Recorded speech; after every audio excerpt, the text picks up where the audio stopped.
I want to thank our sponsor, Planet Ford. Planet Ford has always been a proud supporter of law enforcement in the community, providing customer service and fleet management, sales, and service.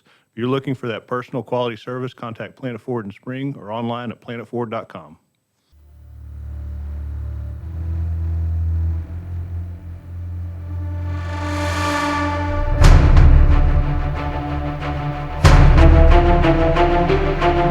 You're listening to Crime Scene Today. I'm your host, Dan Zintek. We talk about current and future issues facing law enforcement, forensics, and crime scene investigation.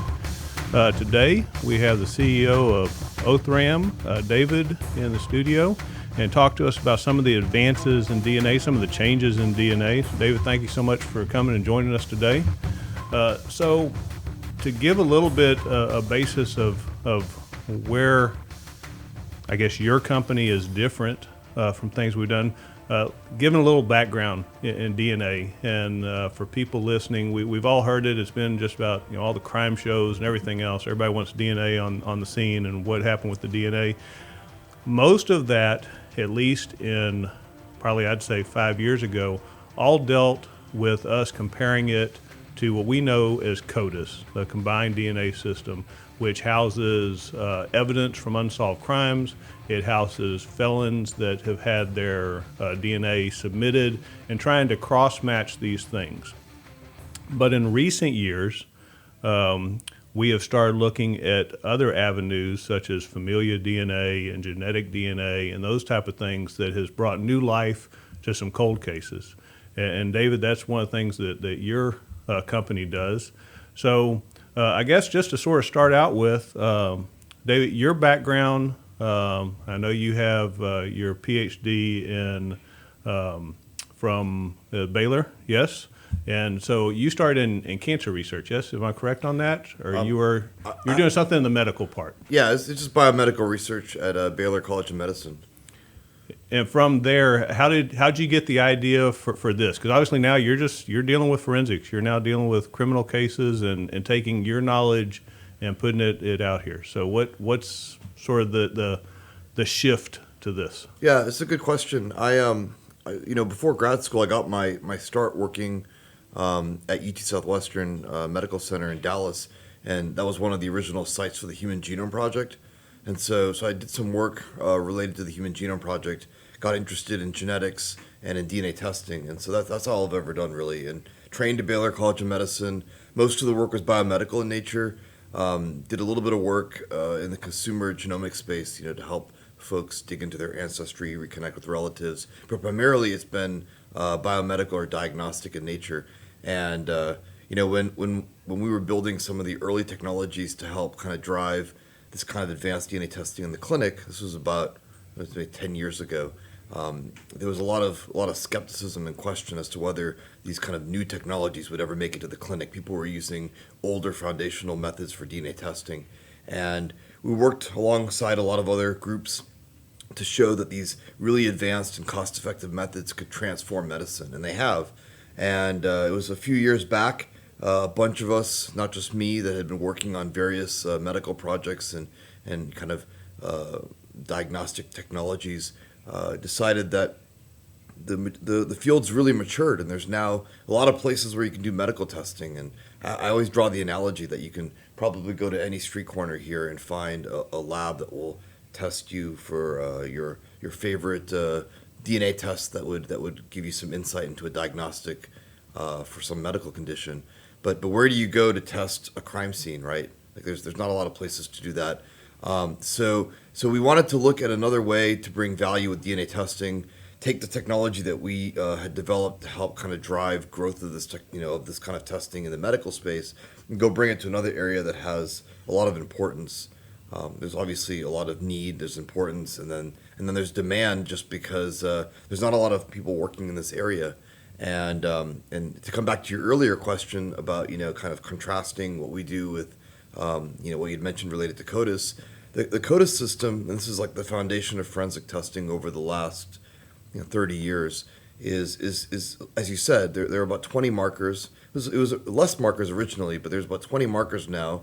Well, the original thought behind it, and there were like 13 in the beginning. Now there's like 20, but it was all what they call junk. right? It was non-identifiable DNA, and whether that was intended on a purpose, but back then, or I guess even currently, you don't look at that as far as what we have recorded in CODIS to say that's a black male, that's a white male, that's of green eyes, that's of blue eyes, those type of things. It was nearly like a serial number, right? Like this serial number matches this individual.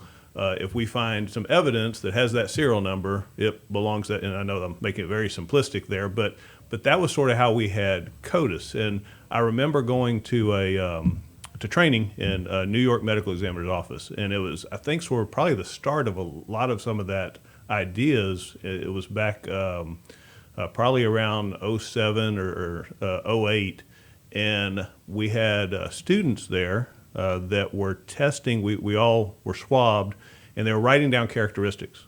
What eye color did you have? What, different things about you, and they were trying to narrow down basically the DNA for identifying characteristics. And that was sort of, and again, I don't know if they were the first ones or they were just basically redoing what someone else had done to prove that this is correct.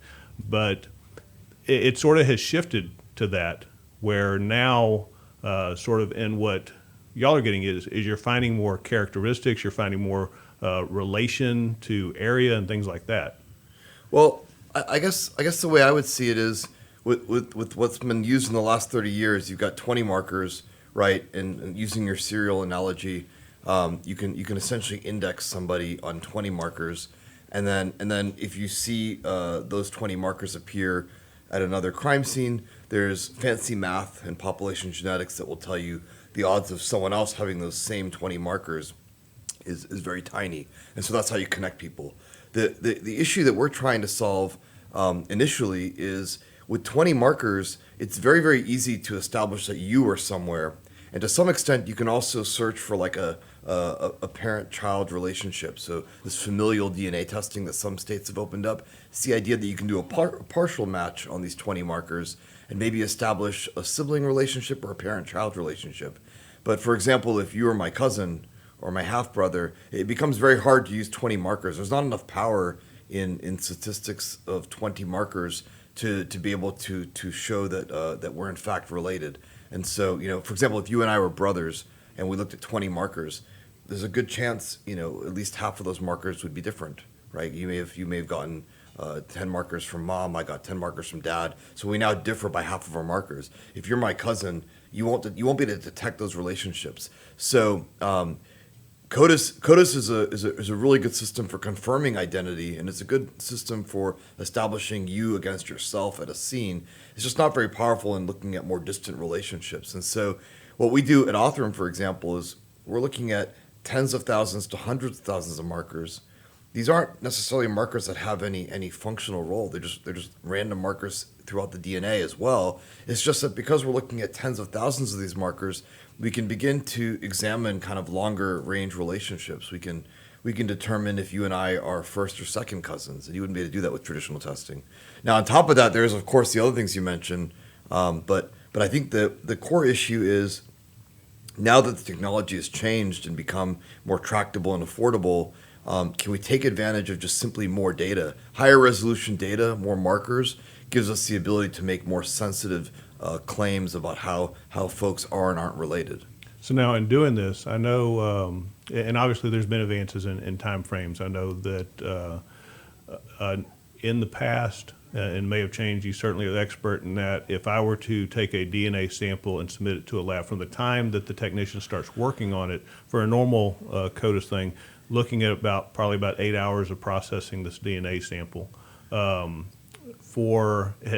I know that there's the rapid DNA test that they've looked at, and they've gotten that down to about 90 minutes that we can possibly get a sample.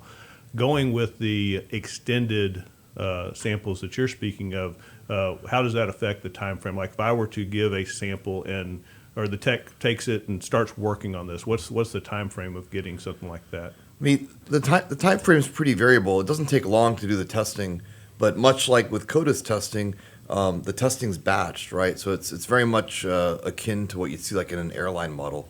As you noted, the equipment's expensive, and you buy an airplane, it costs a lot of money. Sure, to right. make it you could fly it every day. to make it cost effective, you try to fly it when you can fill the plane. Right. And so the real driver of the turnaround time and getting the work done is how much you can batch together in a flight, and so. Well, and I've seen that with the rapid DNA test, and where they would have a disposable cartridge, right, that keeps everything separate, and everything, but you can put in 5 samples at a time. Well, the cartridge cost you, I think it was at the time $3,500.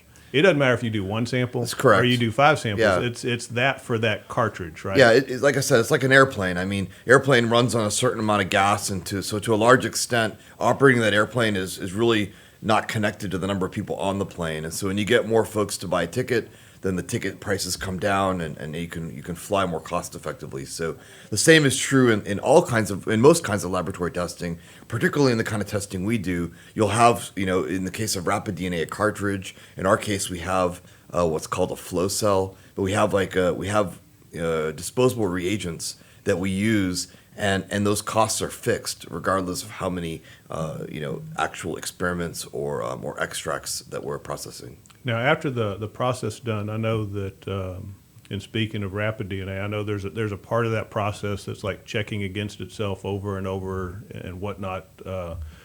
Obviously, it's the same for y'all. Of once the initial process, and maybe it's part of that process, that it's checking. I guess there's accuracy checks and balances and all that throughout it. Yeah, forensic testing's very different than other kinds of testing. So there's a lot of controls that you have to use. There's a lot of restrictions on how you process things, right? Like you wouldn't want to run a known and an unknown together. So there's a general category of lab, right, of which there could be academic labs, research labs, medical labs. Forensic work is very special, and it's got very specialized needs, and that's why they have forensic labs. Otherwise none of us would have jobs. So. Right. So yeah. Now, I know one thing that was a great benefit, and then there was some issues with it. And so on the Golden State Killer case that sort of broke open some conversation. So for those that aren't familiar with that, there were many databases. One that most people are familiar with, probably 23andMe, where people send in their genetic information. They built the database and all that. And originally, it was that if you did not want law enforcement to have access, you had to opt out of having your information. And so the police were able to access that database, find family linkage, and able to direct to that particular killer in that case, which opened up some privacy issues and concerns of did they actually volunteer this information, right? And so they changed the way they work, said, okay, well, now it's an opt-in thing, right? If you don't mind them having it, and that's sort of their thing. But accessing the ancestry databases, just like accessing code, it has to be there for you to look for, right? So what are y'all currently doing? I mean, do you have a local database that y'all have started developing? Is there still access that labs work intertwined with one another to access the larger data? Yeah, that's a good question. So we have a database that's called DNA Solves, and we actually have a web page around this where you can, if you want to, volunteer data. It's DNA Solves, solves.com. And what you can do on DNA Solves is you can submit data that you've gotten from other consumer genetics companies. So maybe you tested at company X or company Y. You've got a DNA profile that you use to find relatives. If you wanted to contribute that profile to DNA Solves, then you could do that. And it would be used exclusively in a law enforcement investigation to either identify someone that's unknown. We have a lot of cases where there's someone's found in the woods or someone's found somewhere else, and they're not always victims of crimes. Sometimes they are victims of crimes. If they're a victim of a crime, how do you work a crime for someone you don't know, right? So IDing the person is critical to then seeking justice for them. And then, of course, the other scenarios, like the one you mentioned with the Golden State Killer, where we have DNA from an unknown person that could be a suspect in a crime. And so likewise, if you have the inclination to help, your DNA could be used because you may be a distant relative. And I talked to you earlier about the tens of thousands to hundreds of thousands of markers that Othram puts together. Like, you could be a very distant relative and not know to someone that is unidentified, either a victim or a perp. And in being able to pool that data together, we can have a kind of a faster path to identification. Now, I'll tell you, on DNA Solves, DNA Solves is not a genealogical database. There's nothing you can do on DNA Solves. If you come to the website, it's pretty obvious. All it is for solving cases. Right, just and different cases. so DNA Solves has a very simple model. You volunteer data towards the pursuit of a case, and there's nothing else to do there. We don't do any medical stuff. We don't return any genealogical search results or anything. It's not publicly searchable. It's only searchable in a law enforcement investigation. So it's pretty straightforward. It's not meant for ancestry purposes. Not Correct. Meant for Yeah. medical diagnosis. So there's literally no reason to come there unless you specifically are excited about solving a case. So that's how DNA Solves operates, and that's operated by Othram. And we do other things on DNA Solves too. We showcase cases that are interesting. Sometimes we even raise money for cases that don't have the proper funding to get them off the ground. Like, it's just that website's all about trying to work cases. And by the way, it's also worth noting, like, Othram is a forensic only lab. So, for example, whereas a lot of other research labs will do things in a spectrum of categories, including medicine and other things, we don't do anything. We don't do any medical. We do nothing except for human ID for law enforcement investigations, which I think makes our scope very narrow. And I think is comforting to folks that don't want to necessarily intertwine their data with lots of different applications. There's another database, which I think was the one you were referring to, that they had uploaded the results from the Golden State Killer. There's a public database called GEDmatch, and so that's a database that, as you noted originally, anyways, the way it is now is you have to opt in. So if you explicitly tell the folks at GEDmatch, I'd like my data to be used, it'd be used. If you don't opt in, you use it for genealogical purposes only. The reason there's an opt-in, opt-out model there is because the database was created originally to drive genealogical research.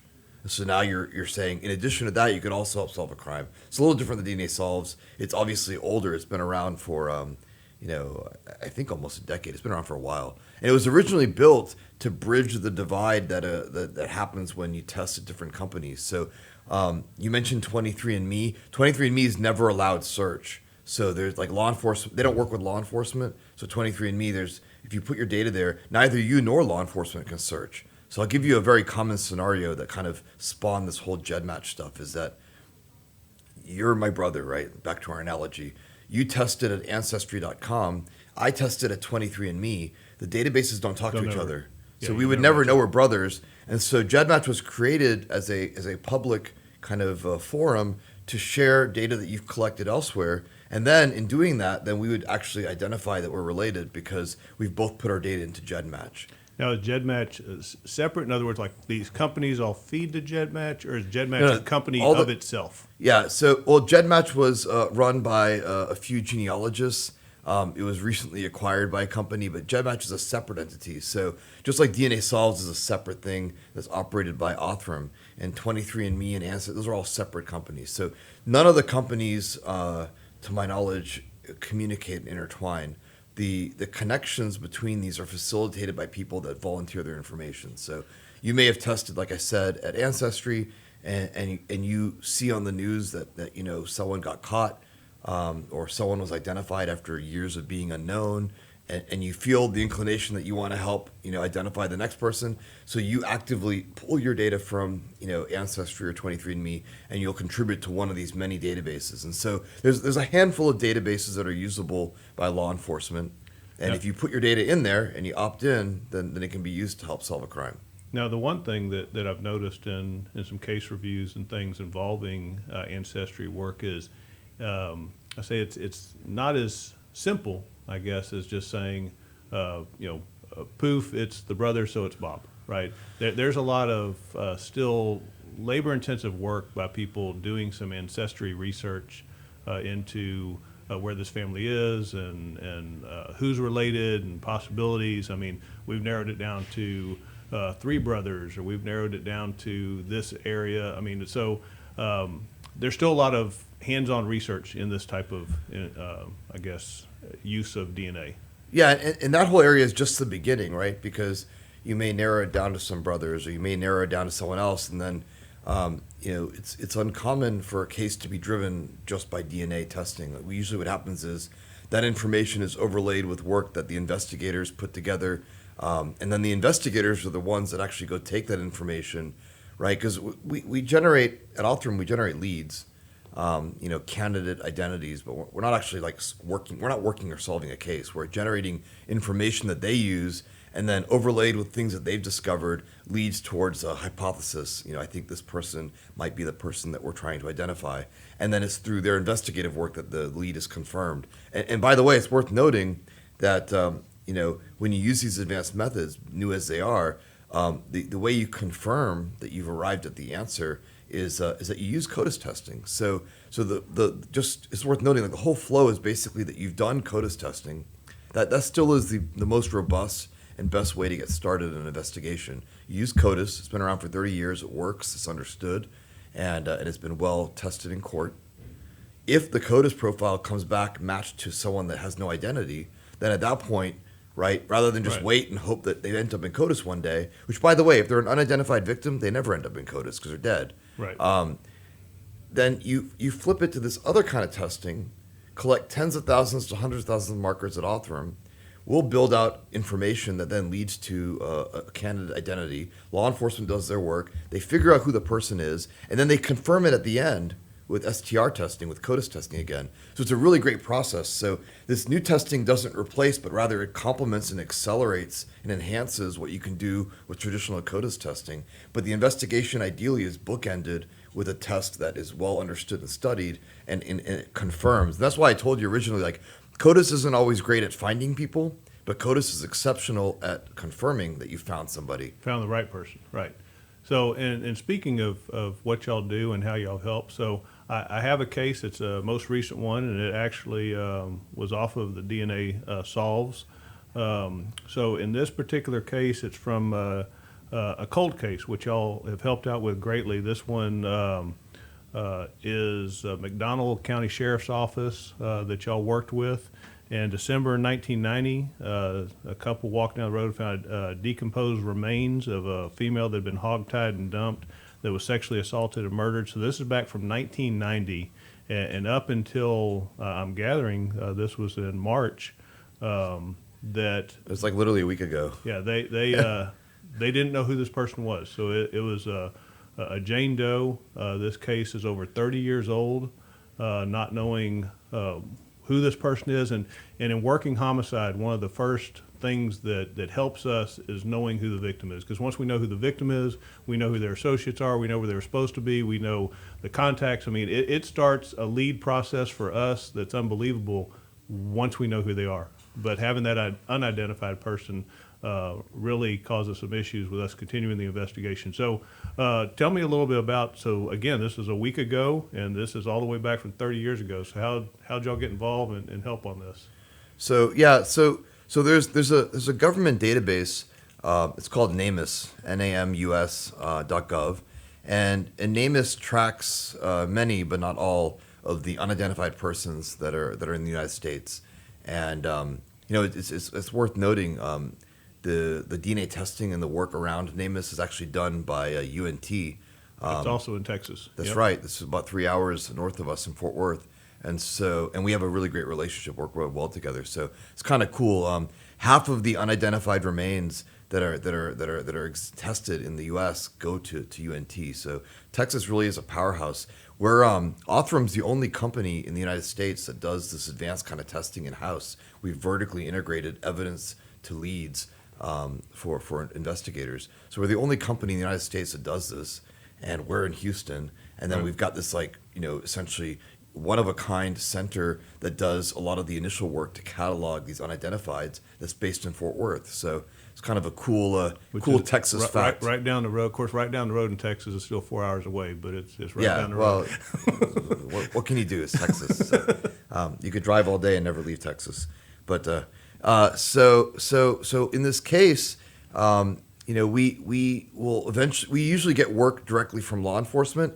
Sometimes we'll hear of cases that have kind of gone cold, they've been intractable, and we'll reach out to law enforcement and offer. And so we do a lot of work in Missouri, and we came across this case. It was in NAMUS, And it's just a case that's kind of been kept alive. It's a heartbreaking case because there's literally no leads. She's nicknamed Grace Doe, and they called her that because the investigators were told she would only be identified by the grace of God. Like there's like no leads at all, and it's not for lack of trying. They have been through I think through hundreds of leads, tremendous amounts of exclusions. They built a profile, a CODIS profile for this woman. They have excluded tons of people, worked leads. They've done multiple forensic reconstructions to figure out what she might have looked like. They tried everything. Sure. Bottom line is she was found, months after she had died, likely. She had some unique dental work that maybe pointed that she wasn't, from McDonald County, maybe from a bigger city, but really nothing beyond that. And so the case went cold quick. But at the same time, we spoke at the time. He was a sheriff, Sheriff Hall. He spent a decade working on this case, I think since 2009, trying to figure out and work any lead that comes his way. So when you have a case like that of someone that's unidentified, there are skeletal remains remaining, but they've exhausted everything: anthropological analysis, face reconstructions. They've searched every database they can for dental records, fingerprints, whatever, and CODIS, right? And there's no result. What do you do? And so there's cases like that we like to get involved in because it's likely that there's really nothing else that can be done unless you can nudge the investigation forward with some DNA testing. And as you noted, knowing who the victim is the difference between being able to move forward or not. Right. And then the second part of the investigation, which is, what happened to her? I mean, she didn't tie herself up. So we got involved. This is a case that was not funded, right? They didn't really have funding to pursue this case. They spent a lot of money trying to work this case over the years in other ways.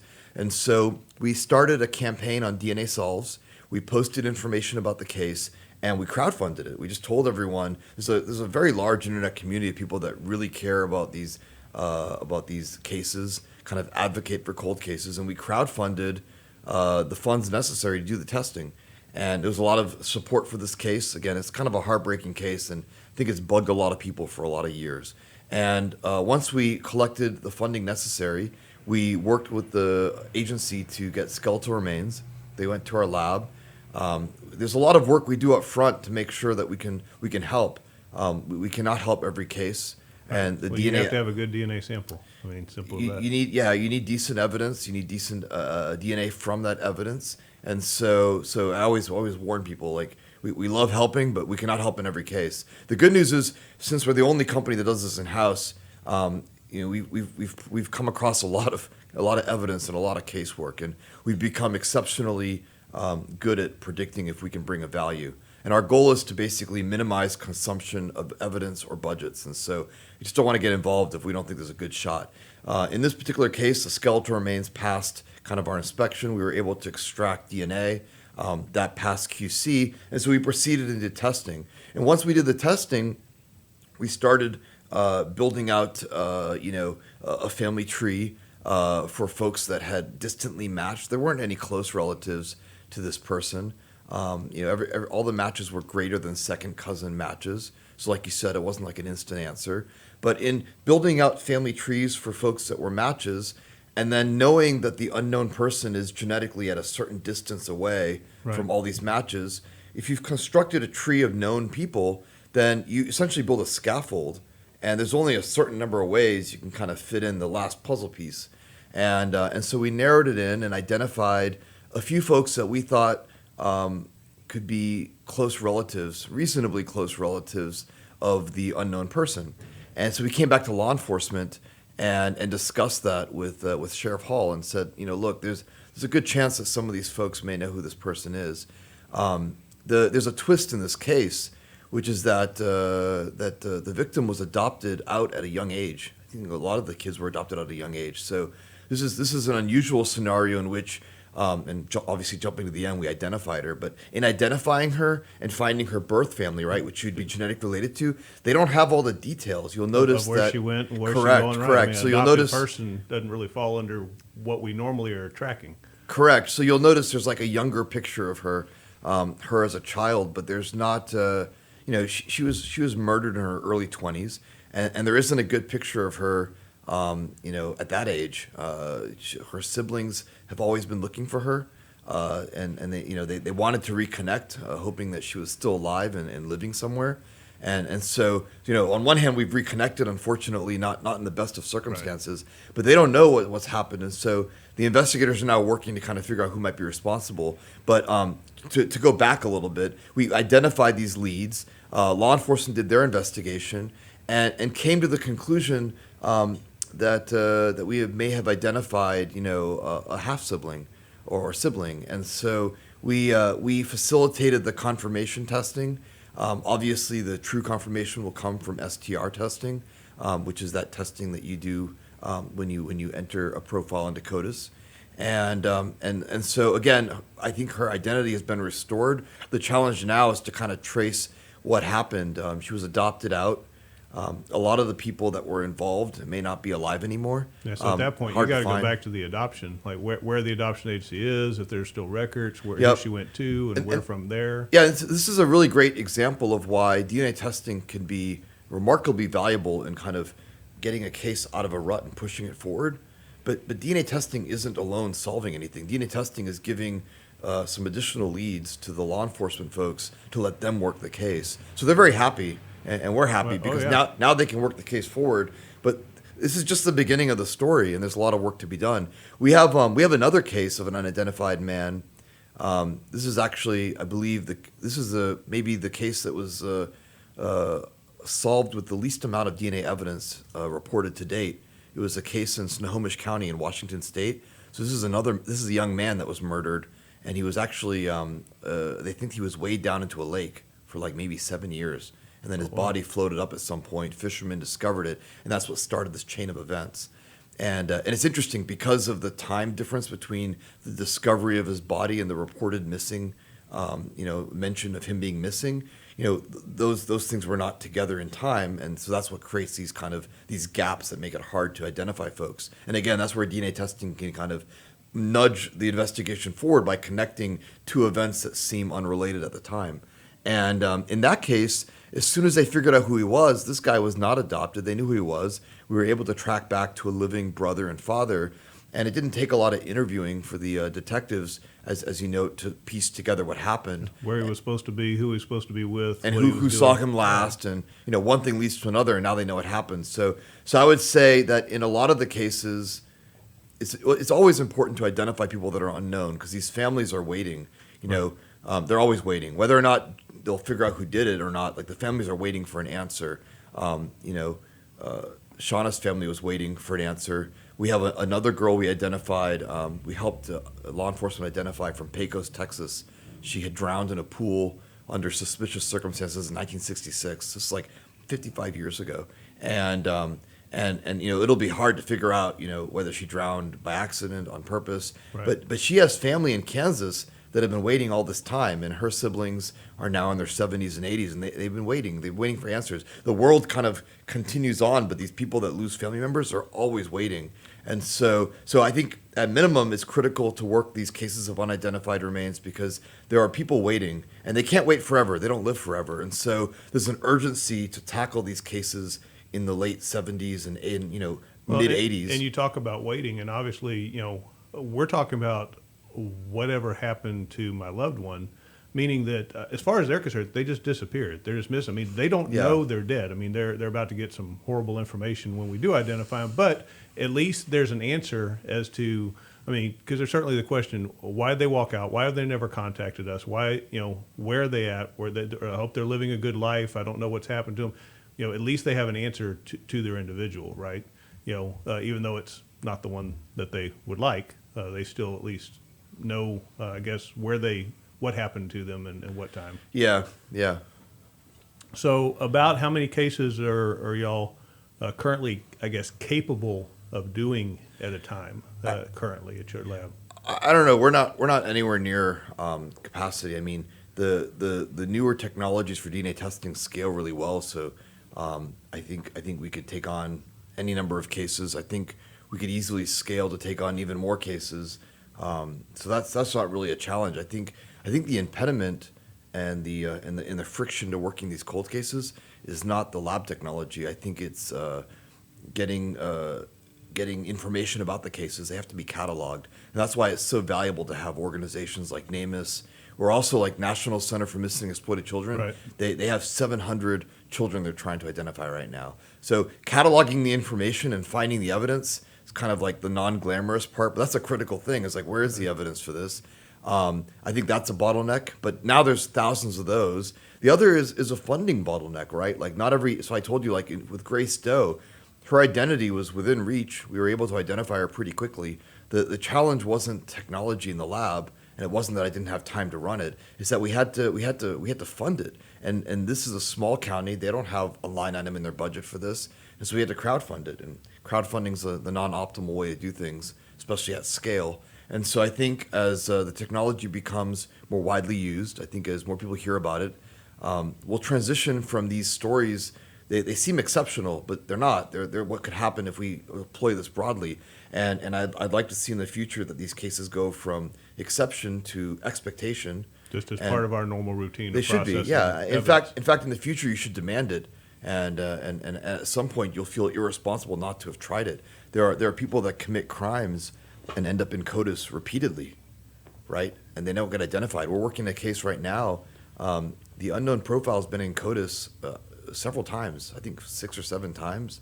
How many times should you be in CODIS Right, for right now crime? it's just unknown evidence. You Yeah, still but it's haven't linked the over and person. over. 6 crime scenes. Like at some point, it's like, you know what? It's time to identify this guy. It's obviously an active Perpetrator, serial perpetrator, killer, yeah, or whatever, yeah. Yeah, you shouldn't be in CODIS once, in my opinion. But when you're there 6 times, it's time to try their methods. So I think we'll shift from this kind of exceptional news story to it being routine and expected, and then I think eventually, like you'll be negligent not to use it.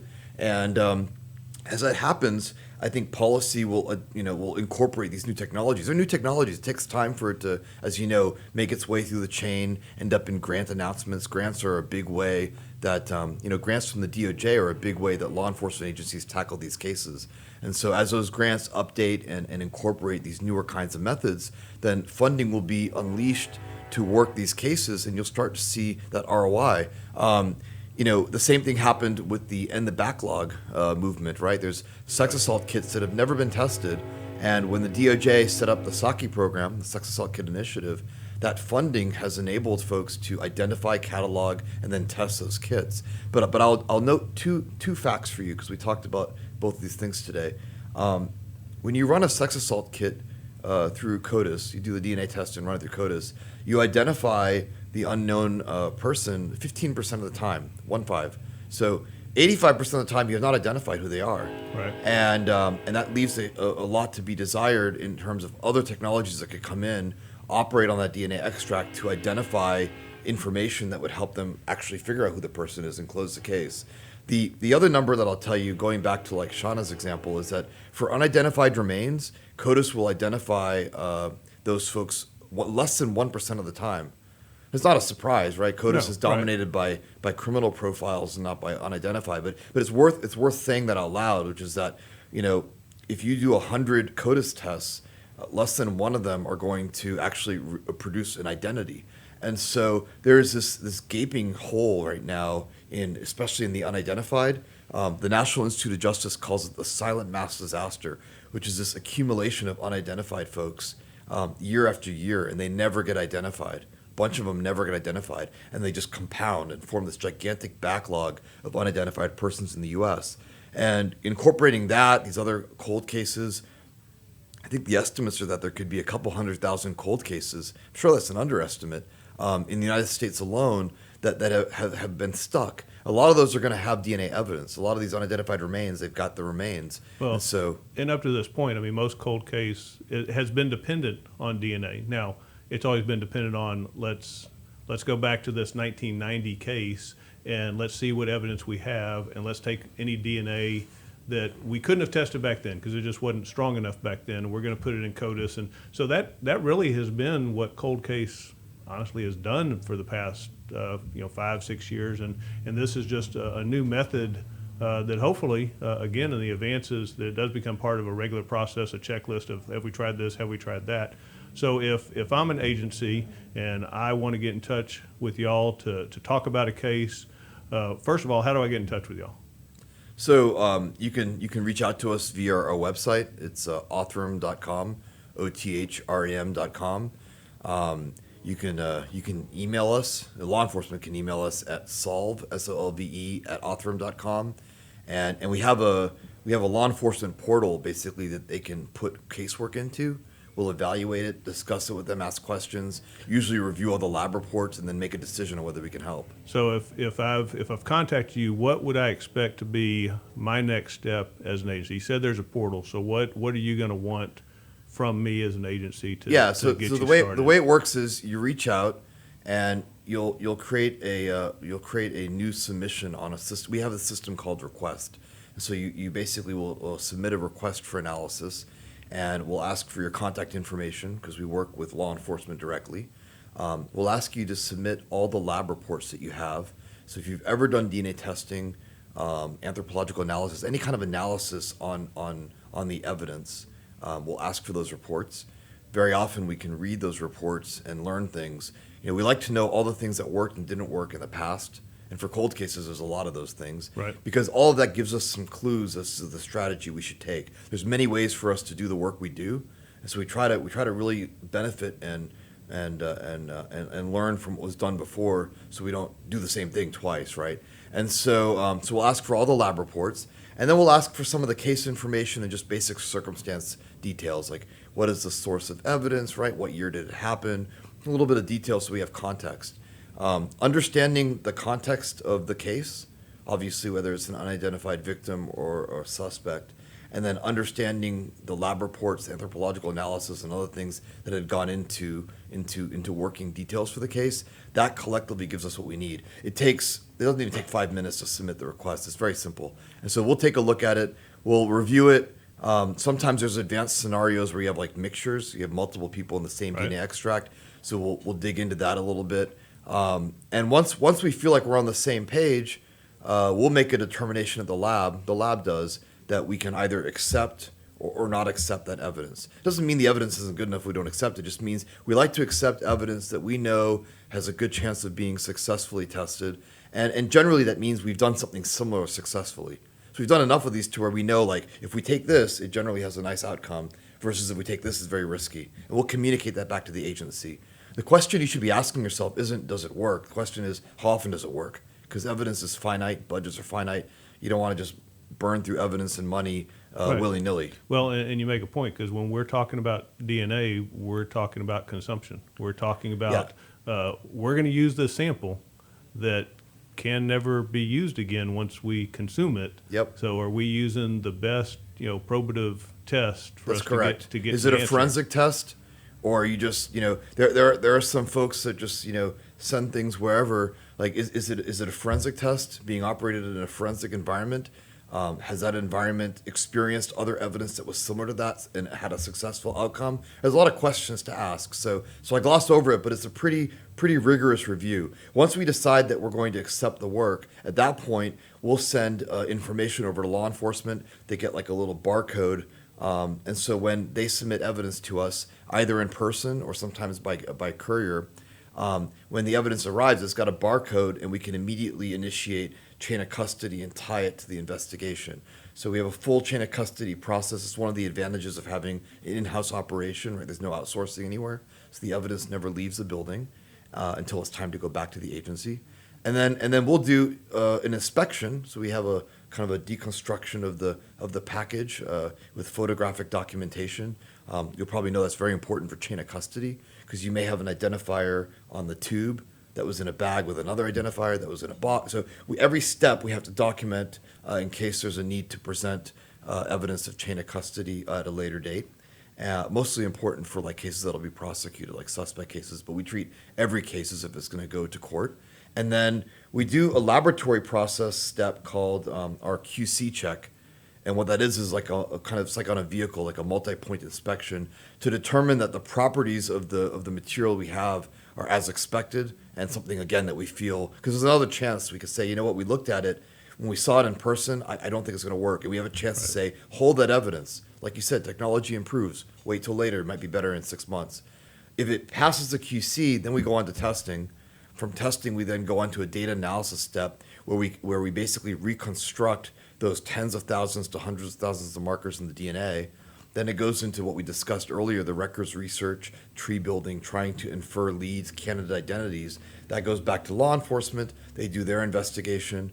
Sometimes we help confirm the identity. Sometimes they go to a second lab. It could be valuable to go to another lab and confirm it. If two labs using two methods get the same answer, that's a really great fact. And so, and then after that, the case moves on to the next step, right? It's got to be prosecuted and so on. So that's the whole flow. If I've sent my stuff to you, obviously cases are different, right? Some are more complex than others. But what would you say would be an average time from the time that I've sent you all my reports, I sent you everything that y'all would have a determination that yes, let's move forward with this, or let's not? We usually usually takes a few days. It doesn't take very long to make a decision once all the data is complete.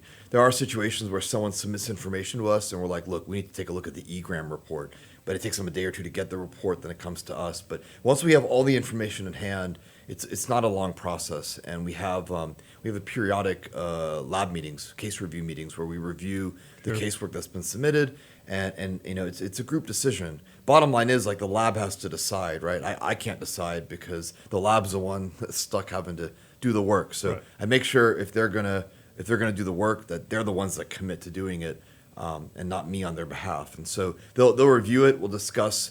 If we have any concerns or we see any risks or anything, we'll discuss that openly with the law enforcement agencies. There's hundreds of thousands of cases to work. You should work the ones that are going to most likely benefit from the technology first.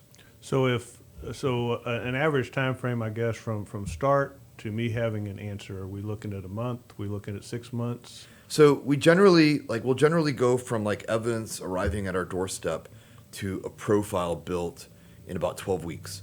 Okay. So we've done it faster. I think I told you before, economy of scale is what really drives. Right, sure. But no one's ever complained about 12 weeks. I think it can take over a year sometimes to get CODIS results in Texas. So no, I have one that was 5 years old. Yeah, no, it takes a while. So anywhere between 6 months to 5 years is the range I've dealt with. So we try to build profiles in 12 weeks. Now, the other question that you're asking is, like, how fast can the research produce an identity? That's kind of tricky. Sometimes it's very quickly, right? Sometimes it could take a long time. It could be hours. It could be weeks. We've had some cases resolve, over the weekend. This case that I told you about in Snohomish County, this was the gentleman that was weighed down in the lake. As it turns out, that profile was hard to build, right? The problem wasn't the genealogy. The problem was, there was about 20 human cells worth of DNA left. It was like 200 picograms of DNA. It's like heading toward, it was 180 picograms actually. So this is heading towards like the limits of what CODIS could even do, right? Very little DNA left. And so the issue was, like, how do you test that amount of DNA? And we can test quantities of DNA at Othram that no other lab can test, because we're using methods that were specifically designed for this thing. So once we built the profile, turns out we found a really close relative. And not only that, but the really close relative was a genealogist who loves solving cases. So, I mean, when you have a case like that, everything lines up, and the law enforcement talked to her. She couldn't be happier to help, and by Sunday night, we knew what the answer was. There are other cases like this one with Shauna that took longer because she was adopted out. And so even though the people that were genetically related to her wanted to help, they didn't really know much about her. It took a lot more time to confirm. So we'll generally time box the generation of a profile within 12 weeks, which I think is pretty competitive. And then we see where it goes. We have another case. This was a sex assault murder of a girl from Fort Worth, actually. Her name was Carla Walker. She was murdered in 1974. And, that's a case that we were very lucky. That case took 5 weeks. And again, the generation of leads didn't take very long. But we've had other cases that we've been crunching on, and it's taken months. It really depends on the matches that you connect to, right? You need a certain number of matches. And then there's other factors that matter, like, is a person adopted? Are there non-paternal events, right? Are there scenarios where the tree shows a family structure, but they're not genetically related? You could have a father that has been a father figure in that person's life, but isn't the genetic father, isn't the biological father. And so, you could have generations where people only had one child, and then others where they had 14 children.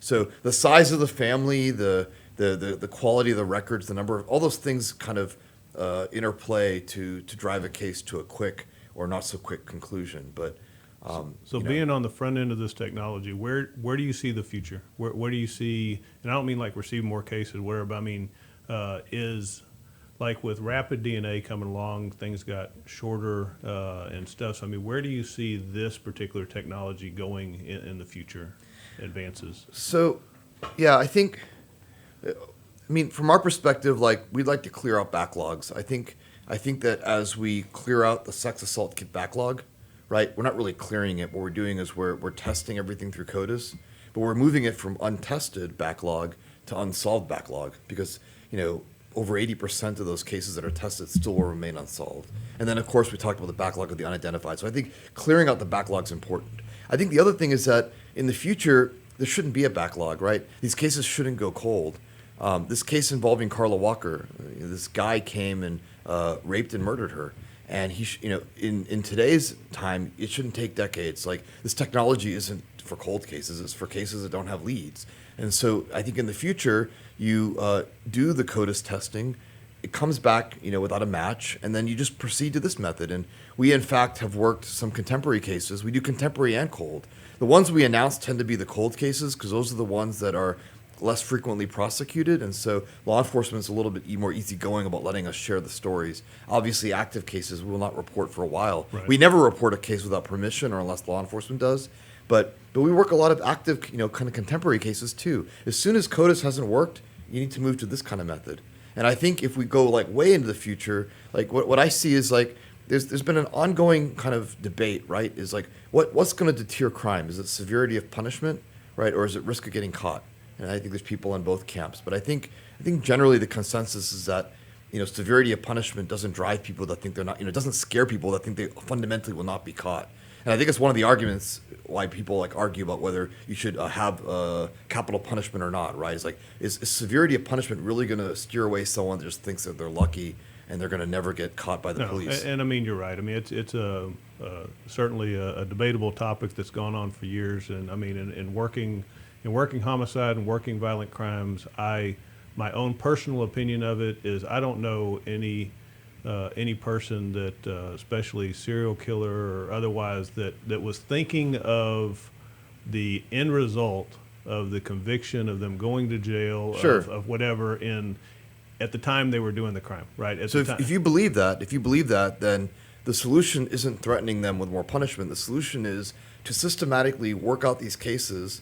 Number one, take them off the street if they're actively doing things. That's the biggest thing, to remove them. But number two is, I think in actually closing these cases at a higher frequency, you will actually then create a true deterrent. So for example, if I knew that if someone knew that sexually assaulting someone, right? Let's say today they are identified 15% of the time via CODIS. If I knew that in the future the chance of being identified was 85% of the time. There'll always be the guy that's crazy that decides he wants to go prey on somebody. I mean, people do things, but then there'll be hopefully some folks that say that may not be the crime for me because it looks like I got an 85% chance of getting caught. And it could be sex assault, it could be homicide, it could be whatever. If you knew that any crime you're going to commit had a high chance of you being identified afterwards, then I think some folks would take a step back. So I think the long-term consequence of the technology is to catch people. To essentially drive repeat crime to extinction. That's kind of one mission we have.